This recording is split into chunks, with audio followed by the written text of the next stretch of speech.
Update देख रहे हैं आप, साथ आपके मैं हूं ज्योति आर्या। भोपाल में एमबीबीएस की छात्रा की संदिग्ध मौत के मामले में अब एक नया मोड़ सामने आया है।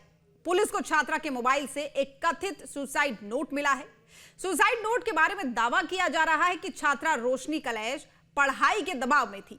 हालांकि इस सुसाइड नोट की जो प्रामाणिकता है उसकी अभी जांच नहीं हुई है, यानी जांच बाकी है। पुलिस अब इस एंगल में भी जांच शुरू कर चुकी है। लेकिन बड़ा सवाल यह है कि क्या सच में जिसने नीट जैसी परीक्षा पहले ही प्रयास में पास की हो, उसके लिए एमबीबीएस की पढ़ाई मुश्किल कैसे हुई? क्या एमबीबीएस की छात्रा पर सच में पढ़ाई का दबाव था या उसकी मौत की वजह कुछ और ही है?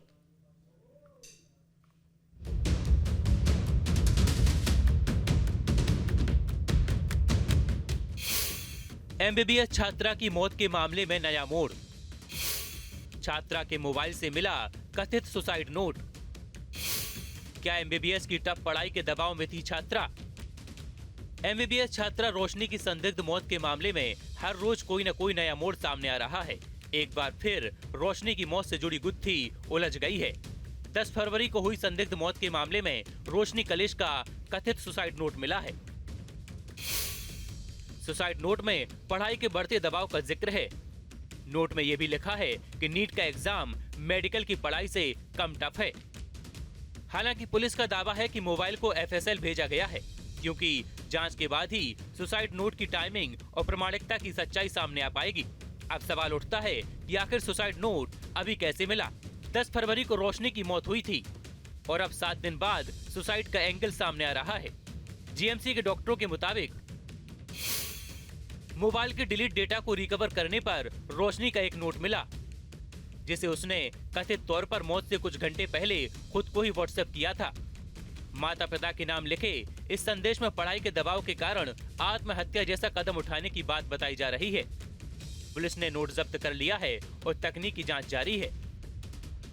सुसाइड नोट मिला तो पुलिस भी अब हर एंगल से रोशनी की मौत की तफ्तीश में जुट गई है। हालांकि अभी तक पुलिस ने सुसाइड नोट पर भरोसा नहीं जताया है, इसलिए सच्चाई जानने के लिए सुसाइड नोट की जांच की जा रही है। पुलिस का कहना है कि मोबाइल को फॉरेंसिक साइंस लैब यानी एफएसएल भेजा गया है। नोट कब लिखा गया, क्या उसमें किसी तरह की एडिटिंग या छेड़छाड़ हुई, इन सभी पहलुओं की जांच की जा रही है। साथ ही यह भी परखा जा रहा है कि छात्रा पर किसी प्रकार का अतिरिक्त मानसिक दबाव, उत्पीड़न या फिर दूसरे कारण तो मौजूद नहीं थे। फिलहाल पुलिस रोशनी की संदिग्ध मौत की जांच में जुटी है, लेकिन अभी तक मौत की असल वजह की तलाश पूरी नहीं हुई है। 7 दिन बीत गए हैं, लेकिन अभी तक जांच की स्थिति 10 फरवरी जैसी ही है। 10 फरवरी को रोशनी का शव मिला। प्राइवेट पीजी के बाथरूम में संदिग्ध हालत में मिली। दरवाजा तोड़ने पर वो अचेत अवस्था में मिली और पास में एक खाली एसिड की बोतल पड़ी थी। उसे हमीदिया अस्पताल ले जाया गया, जहां डॉक्टरों ने मृत घोषित कर दिया। रोशनी अलीराजपुर की रहने वाली थी और पिछले साल अक्टूबर में एमबीबीएस में दाखिला लिया था। लेकिन अभी तक पुलिस की जांच किसी नतीजे पर नहीं पहुंची है। पुलिस की इसी जांच पर रोशनी के परिजन सवाल उठा रहे हैं, तो वहीं गांधी मेडिकल कॉलेज के छात्र भी पुलिस की कार्रवाई से खफा हैं। वो कार्रवाई की मांग कर रहे हैं। सवाल उठता है कि आखिर रोशनी की मौत कैसे हुई? क्या सुसाइड नोट ही असल सच्चाई है या फिर अभी कई और परतें खोली जाएंगी? टीम यूडी स्टेट। और इसी पर हम चर्चा आज करने वाले हैं। तमाम अनसुलझे सवाल जिनके जवाब खोजने की कोशिश करेंगे और चर्चा के लिए तमाम मेहमान हमारे साथ जुड़ चुके हैं। उनका परिचय सबसे पहले आपसे करवा देती हूं। आनंद कुमार जी पूर्व डीजीपी के तौर पर हमारे साथ जुड़ चुके हैं। संजीव देशवाल जी प्राइवेट डिटेक्टिव के तौर पर हमारे साथ जुड़ चुके हैं।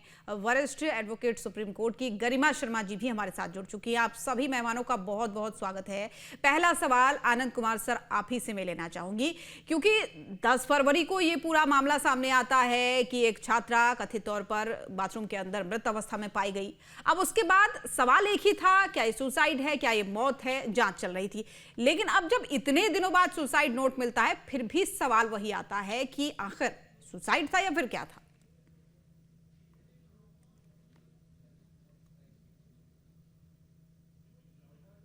आपकी आवाज नहीं पहुंच पा रही है सर मुझ तक।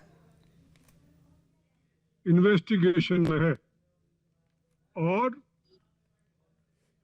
जब इन्वेस्टिगेशन होता है जितने भी पहलू होते हैं सुसाइड के या होमिसाइड के, उन सबको लेकर के जांच की जाती है, इन्वेस्टिगेशन या अनुसंधान किया जाता है।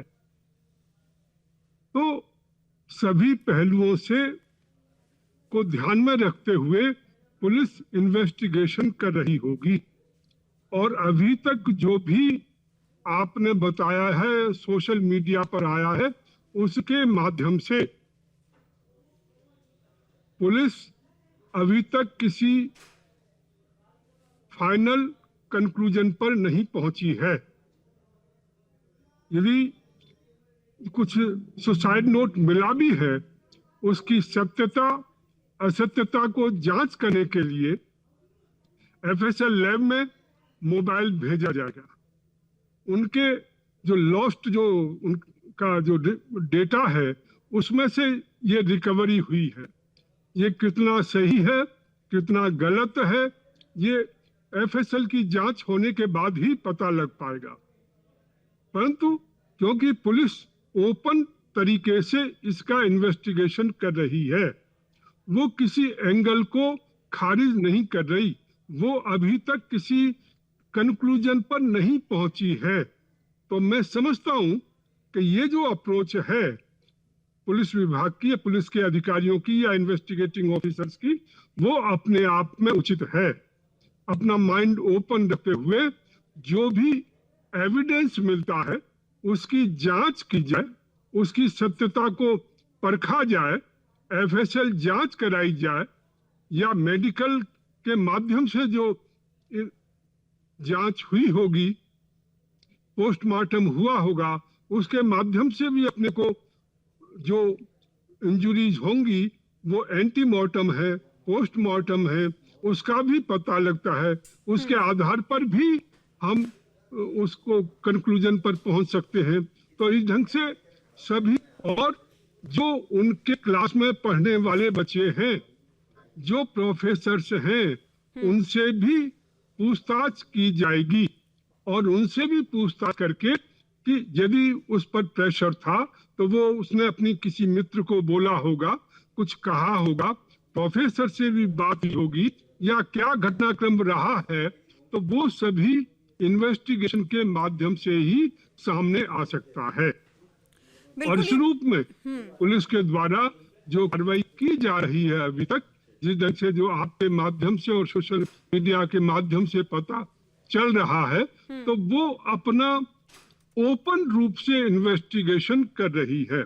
उसने किसी एंगल को खारिज नहीं किया है, किसी संभावना को खारिज नहीं किया है। यदि एविडेंस होमिसाइड का मिलता है या सुसाइड का मिलता है तो उस ढंग से वो जांच कर रहे हैं और साइंटिफिक तरीके से भी जांच कर रहे हैं। और पुलिस को अभी पूछताछ भी करनी है, तो उसके माध्यम से जो भी एविडेंस जुड़ेगा, जो भी एविडेंस मिलेगा, उसके आधार पर अंतिम कंक्लूजन पर पहुंचा जाएगा। बिल्कुल अंतिम कंक्लूजन पे पहुंचा जाएगा। सर आपने बड़ी बात तो ये कही है, लेकिन जब सवाल तब भी उठते हैं ना कि जब एक तरफ आप कह रहे हैं कि ओपन जांच तो पुलिस कर रही है, लेकिन तमाम अलग अलग तरीके के सवाल उठ रहे हैं। कभी पुलिस थानों का घेराव होता है, कभी जो परिजन है वो ये आरोप लगाते हैं कि नहीं नहीं ये हत्या है। खैर मैं इस पर सवाल आपसे बाद में लूंगी क्योंकि और भी मेहमान है, तो एक एक ओपनिंग रिमार्क मैं उनसे भी ले लेती हूँ। गरिमा शर्मा जी, मैं आपके पास आना चाहूंगी क्योंकि अब इस केस में अब हो तो गए 17-18 दिन, फिलहाल जांच की अगर बात करें तो चल रही है, किसी नतीजे पर नहीं पहुंची है। जैसा कि सर ने भी कहा कि थोड़ा लंबा समय लगेगा, लेकिन ये जो सुसाइड नोट की बात सामने आ रही है, खुद को ही व्हाट्सएप पर मैसेज करना और फिर 7 दिन 8 दिन बाद ये बात सामने आना कि डिलीट होने के बाद से रिकवर डेटा में ये बात सामने आई कि उसने कोई सुसाइड नोट कथित तौर पर अपने आप को ही भेजा था। तो इसको कोर्ट में अगर केस चलता है तो किस तरीके से प्रूफ के तौर पर पेश किया जा सकता है, इसकी क्या बारीकियां होती हैं, आपसे समझेंगे। देखिए, कोर्ट के अंदर तो इसको अभी भी एक एविडेंस के तौर पे ही लिया जाएगा, क्योंकि प्रोसिक्यूशन ये एविडेंस जो है वो प्रेजेंट करेगी कोर्ट के सामने कि हमें ये फ़ोन मिला है और फ़ोन के अंदर सुसाइड नोट मिला है और फॉरेंसिक्स में भेजा गया है, तो फॉरेंसिक की जो रिपोर्ट होगी वो भी कोर्ट के अंदर जाएगी। इसमें सिर्फ ये नहीं देखा जाएगा कि सुसाइड नोट उसके अंदर था, उसमें और भी पहलू होते हैं, जैसे कि कॉल डिटेल रिकॉर्ड्स जो हैं, व्हाट्सएप मेटा डेटा जो है वो निकाला जाएगा, सीसीटीवी फुटेजेस भी निकाली जानी चाहिए जो फॉरेंसिक्स में देनी चाहिए, और जो पोस्टमार्टम है वो तो ऑलरेडी होगा ही, और जो डिलीटेड डेटा है वो भी फॉरेंसिक्स, आजकल हमारे जो टेक्नोलॉजी है काफ़ी एडवांस हो चुकी है, तो वो जो डिलीटेड डेटा है वो भी निकाल सकते हैं। और इसमें सिर्फ सुसाइड नोट है वो नहीं, उसमें सुसाइड नोट ऑथेंटिक है कि नहीं है, सुसाइड नोट इसी ने लिखा है कि नहीं है, किसी ने बाद में तो नहीं लिखा, इसका टाइम स्टैम्प देखा जाएगा कि सुसाइड नोट जिस दिन रोशनी मरी है, जिस दिन उनकी मृत्यु हुई है, या एक दिन पहले बनाया गया है या उनकी मृत्यु के बाद बनाया गया है। क्योंकि एक ऐसा ये भी पहलू देखा जाएगा कि कहीं ये टैम्पर्ड तो नहीं है, इसका मतलब ये है कि कहीं इसको बाद में तो बना के उसके फ़ोन पे नहीं डाल दिया गया, क्योंकि लगभग हो गया 1 हफ्ते से ऊपर हो चुका है और अब जाके सुसाइड नोट मिला है।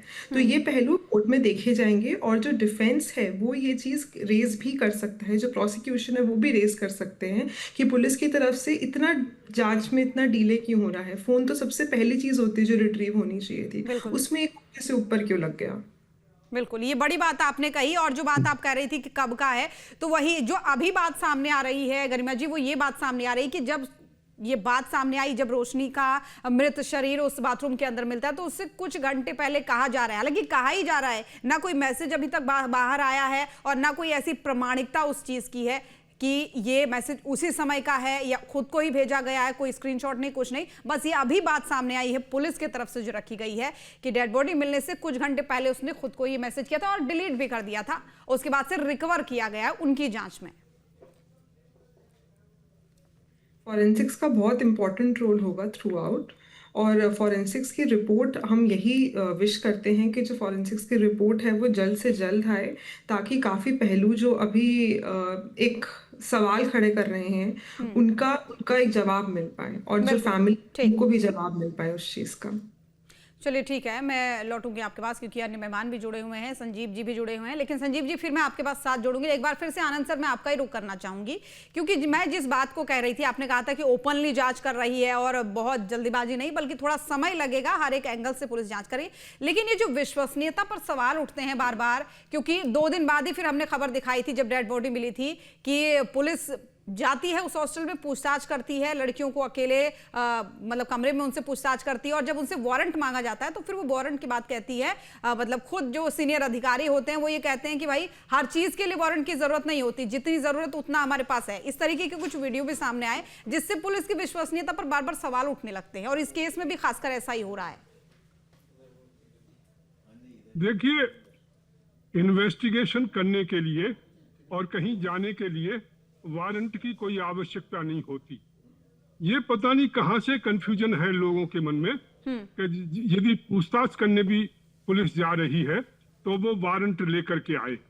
नहीं, इसकी ऐसा न तो कोई लीगल प्रोविजन है, ना इस ढंग की कोई आवश्यकता है जिसे कि पुलिस को पालन करना जरूरी है। तो ऐसा कोई कानूनी प्रावधान नहीं है। पुलिस जो है इन्वेस्टिगेशन के लिए, पूछताछ करने के लिए वहां जा सकती है। हाँ, बच्चियों से इन्वेस्टिगेशन शाम के बाद नहीं हो सकता, ये जरूरी प्रावधान है कि यदि शाम हो गई है उसके बाद उन्हें पुलिस स्टेशन पर नहीं बुलाया जाएगा, इस ढंग का प्रावधान है, और उनसे पूछताछ नहीं की जाएगी। परंतु वहां जाने के लिए या पूछताछ करने के लिए इस ढंग का प्रोविजन कहीं भी कोई नहीं है। और मुझे लगता है कि शायद ये इस ढंग का जब कोई इंसिडेंट होता है तो लोगों के मन में बहुत सी शंकाएं आती हैं, आना स्वाभाविक है, और उन्हें एक्सप्रेस भी करना चाहिए, पुलिस के सामने पहुंचाना भी चाहिए। पुलिस जो है उन सारे मुद्दों को ध्यान में रखते हुए जांच कर सकती है, और उनके जो मिसअंडरस्टैंडिंग है उसको भी यदि है तो उसको भी बातचीत के माध्यम से दूर किया जा सकता है। बिल्कुल सर, आपने बड़ी बात कही, लेकिन जरा ये भी बताइएगा, आपने कहा कि हर बार जो वारंट की जरूरत है वो नहीं होती है, लेकिन इस केस में जो स्पेशली हुआ वो ये हुआ कि पुलिस रात में पहुंची 11:30 बजे तकरीबन उस हॉस्टल में, फिर कुछ लड़कियों से अकेले में पूछताछ हुई, कुछ लोगों से सामूहिक तौर पर पूछताछ हुई, उसी का विरोध उन्होंने किया। तो क्या इसको लीगल माना जाए? ये अधिकार पुलिस के पास है कि वो ऐसा कर सकती है? अगर थाने नहीं बुला सकती है बच्चियों को, लड़कियों को, महिलाओं को, तो क्या वो जाकर के खुद पूछताछ कर सकती है? देखिए, वहां के अधिकारियों को साथ लेकर यदि पूछताछ करना चाहें तो पूछताछ कर सकते हैं, वीडियोग्राफी कर सकते हैं। वैसे बच्चियों की से यदि हॉस्टल में जाना दिन में भी जा सकते हैं, रात को भी जा सकते हैं, परंतु बच्चियों का यदि हॉस्टल है तो निश्चित रूप से लीगल प्रोविजन है कि भाई शाम के बाद उनसे पूछताछ, उन्हें थाने पर नहीं बुलाया जाएगा। परंतु यदि उनके हॉस्टल में जा रहे हैं तो निश्चित रूप से पुलिस, वहां के जो अधिकारी होंगे उनसे बातचीत की हो गई और बातचीत करने के बाद ही वहां पहुंचे होंगे, तो उनकी उपस्थिति में बातचीत की जा सकती है, पूछताछ की जा सकती है। चलिए ठीक है सर, मैं लौटूंगी। गरिमा जी, एक बार फिर से आपको रुख करना चाहूंगी क्योंकि एक लंबा एक्सपीरियंस आपके पास है, वरिष्ठ एडवोकेट के तौर पर आप हमारे साथ जुड़ी हैं। तो फिर इस मामले में ये जरूर बताइएगा कि जैसे आपने कहा कि मान लीजिए ये बहुत अहम सबूत तो है ही है, लेकिन अब जो आरोप इस पूरे केस में लग रहे हैं, परिजन लगा रहे हैं और साथ ही साथ कुछ और भी उनके जो अन्य लोग हैं वो ये कह रहे हैं कि भाई नहीं, ये सुसाइड का केस नहीं बल्कि सीधे सीधे मर्डर का केस है। अब लेकिन क्योंकि इस बात की विश्वसनीयता अभी तक सामने नहीं आई कि सुसाइड नोट है ही है, तो अगर जो आरोप लग रहे हैं उस पर कानूनी प्रक्रिया क्या कहती है कि इन आरोपों की जांच कितनी गंभीरता से की जाए और इनके लिए क्या क्या वो जरूरी एविडेंस होते हैं जो ये साबित कर सके कि नहीं भाई ये सुसाइड नहीं है, ये मर्डर है। देखिए, अगर परिवारजनों को ये लग रहा है कि इन्वेस्टिगेशन में कुछ लैप्सेस हैं, तो उनका पूरा हक बनता है हाई कोर्ट में एक पिटिशन फाइल करना जो 226 कॉन्स्टिट्यूशन ऑफ इंडिया की होती है, जिसमें वो मांग कर सकते हैं हाई कोर्ट से एक स्पेशल इन्वेस्टिगेशन टीम बिठाने की, जिसको हम SIT कहते हैं, और वो CBI ट्रांसफर के लिए भी रिक्वेस्ट कर सकते हैं और ये बोल सकते हैं कि ट्रांसपेरेंसी उनको इतनी नहीं दिख रही है, वो इतने खुश नहीं है पुलिस की इन्वेस्टिगेशन से, तो वो ये रिक्वेस्ट करते हैं, वो ये मांग करते हैं कि उनका केस देख के SIT को दे दिया जाए या CBI इंक्वायरी के लिए दे दिया जाए। वो एक और चीज़ कर सकते हैं, वो इसमें विक्टिम कॉम्पनसेशन की भी एक पिटिशन डाल सकते हैं, जिसमें वो ये कह सकते हैं कि इंस्टीट्यूशनल लैप्सेस थे जिसकी वजह से उनकी बेटी उनसे छिन गई है और उसके लिए उनकी पूरी फैमिली को मॉनेटरी कॉम्पनसेशन दी जानी चाहिए। तो ये विकल्प है परिवार वालों के पास हाई कोर्ट में एक पिटिशन फाइल करने का। पूर्ण चीज है आपने कहा, और जैसा कि सर भी कह रहे थे इससे पहले कि एक वारंट की जरूरत हर बार नहीं होती है। ठीक है सर, आप कुछ कहना चाह रहे हैं, आप अपनी बात रखें पहले। ठीक है गरिमा जी, मैं फिर लौटूंगी आपके पास। मैं केवल एक ही बात कहना चाहता हूँ कि जो आपने शुरू में जो बोला था, ये आपके जो पत्रकार हैं उन्होंने जो डिटेल बताए थे, उसके अनुसार दरवाजा भीतर से बंद था। हाँ। और उसको तोड़ करके खोला गया है और वहां अचेतन अवस्था में या किसी अवस्था में वो वहां पर मिली है। तो यदि दरवाजा भीतर से बंद था, उसको तोड़ करके जो है भीतर गया हुआ है, पुलिस या जो भी कोई गए हैं, तो निश्चित रूप से एक जो संदेह है जो कि मर्डर हुआ होगा, काफी कुछ हद तक मर्डर की संभावना जो है वो कम हो जाती है। वो सुसाइड की स्थिति में ही संभव है। भीतर से बंद होना या वहां कोई इस ढंग का रीजन हो कि कोई जाकर के बंद करके भीतर से और फिर भी निकल सकता है, तो मुझे पता नहीं। यदि तो फिर उसमें मर्डर की संभावना कम लगती है और आगे इन्वेस्टिगेशन हो ही जाए, उससे और पता लग जाए।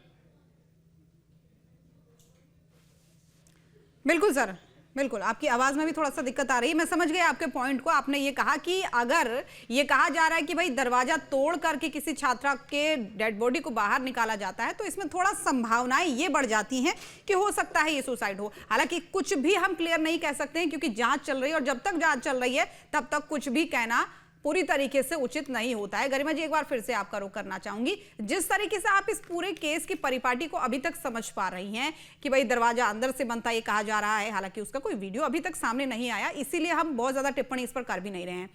फिर उसके शव को बाहर निकाला जाता है, लेकिन फिर बात ये सामने आती है कि पढ़ाई का प्रेशर था, तो भाई इस वजह से सुसाइड किया होगा।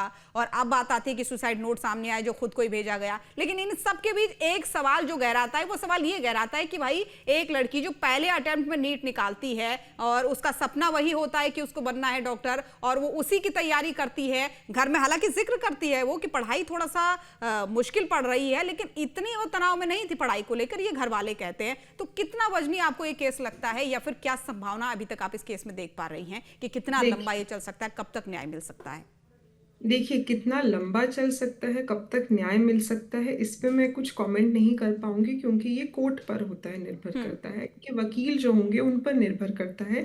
और सबसे बड़ी बात, जो इन्वेस्टिगेशन चल रही है, जो इन्वेस्टिगेशन ऑफिसर्स हैं इसके अंदर, उन पर निर्भर करता है वो कितनी जल्दी इसकी इन्वेस्टिगेशन को कंप्लीट करते हैं। और इस पे एक पहलू और बन सकता है, हालांकि मैं कोई भी इसके अंदर फाइनल ऑब्जर्वेशन नहीं दे रही हूँ, ये मेरा पर्सनल ओपिनियन है कि इसमें अबेटमेंट टू सुसाइड का केस बन सकता है।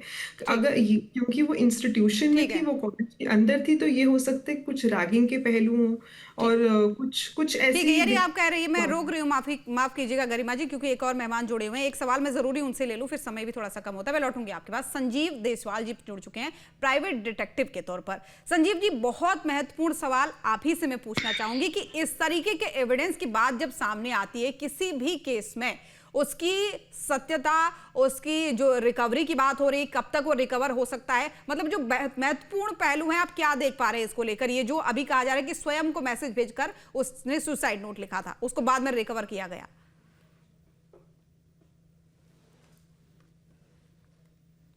आवाज आ रही है? जी, आपकी आवाज आ रही है, अपनी बात रखें आप।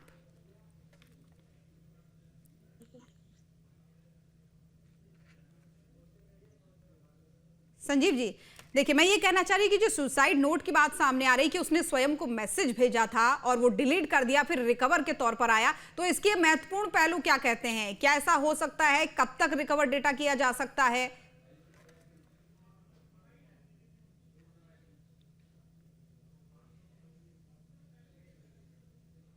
चलिए ठीक है संजीव जी, आपकी आवाज हमें नहीं मिल पा रही है, माफी चाहेंगे, दोबारा जोड़ने का प्रयास जरूर करेंगे। गरिमा जी, आप अपनी बात को कंटिन्यू रखें, मैंने आपको बीच में टोका था।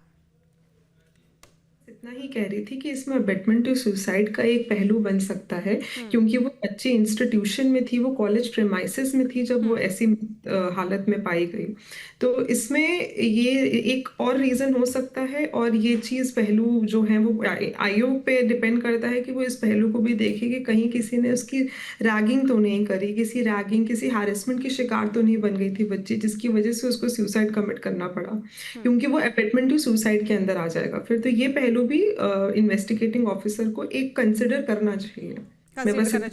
लेकिन जितनी पूछताछ अभी तक हुई है, चाहे वो उसकी सहेलियों की बात करें, अन्य छात्रों की बात करें, परिवारजनों की बात करें, इसमें ये कहा जा रहा है कि ऐसा कोई भी पहलू उनकी तरफ से तो अभी तक नहीं रखा गया है, तो तब भी संभावनाएं बनती हैं क्या? नहीं, वो तो मैटर ऑफ इन्वेस्टिगेशन ही है, अगर वो और इन्वेस्टिगेट करें। मैं सिर्फ ये बोल रही हूँ कि एक पहलू है जो कि आ सकता है सामने, और पूछताछ करने पे, और लोगों को विटनेसेस जब वो बनेंगे, उनके क्रॉस एग्जामिनेशन होंगे, उनको एक कोर्ट के सामने पेश किया जाएगा, तो उस पर हो सकता है ये पहलू सामने आए। चलिए ठीक है संजीव जी, एक बार फिर से आपका रुख करना चाहूंगी, क्या मेरी आवाज आप तक पहुंच पा रही है?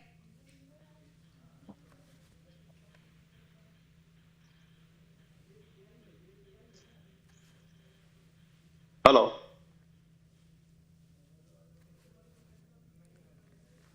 चलिए कोई बात नहीं, संजीव जी की आवाज हम तक नहीं पहुंच पा रही है। तो देखिए, इस पूरे मामले में अब पूरा अगर हम बात करें, अभी तक का रब्बुल-लुबाब यही कहता है कि 10 तारीख को पूरा मामला सामने आता है। 7 दिन बाद एक सुसाइड नोट पुलिस कहती है कि बरामद हुआ उसी के मोबाइल से, जो उसने खुद को व्हाट्सएप पर मैसेज किया, माता पिता का नाम लिखकर माफी मांगी और पढ़ाई के दबाव जैसी कुछ बात कही। हालांकि अभी तक पूरी इसकी जांच चल रही है एफएसएल की टीमें, और पूरी तरीके से जांच चल रही है। अभी ये पूरा मामला जो है अभी फिलहाल चल रहा है और जांच चल रही है, पुलिस अपने स्तर पर जांच कर रही है। लेकिन इस बीच जो है 2 पहलू ये भी सामने आ रहे हैं इस सुसाइड नोट के बाद, सामने आने के बाद से, जो कहा जा रहा है सुसाइड नोट है, क्योंकि इससे पहले परिवारजन लगातार आरोप लगा रहे थे कि ये सुसाइड नहीं है बल्कि मर्डर है, बेटी का मर्डर किया गया, इसकी जांच होनी चाहिए। और उससे पहले जब पुलिस पूछताछ के लिए हॉस्टल में पहुंची थी, तब भी थोड़ा बहुत बवाल इसको लेकर हुआ था। आप सभी मेहमानों का बहुत धन्यवाद हमारे साथ जुड़ने के लिए इस खास चर्चा में। तो यहां पर रुकेंगे एक छोटे से ब्रेक के लिए, ब्रेक के बाद भी खबरें जारी हैं।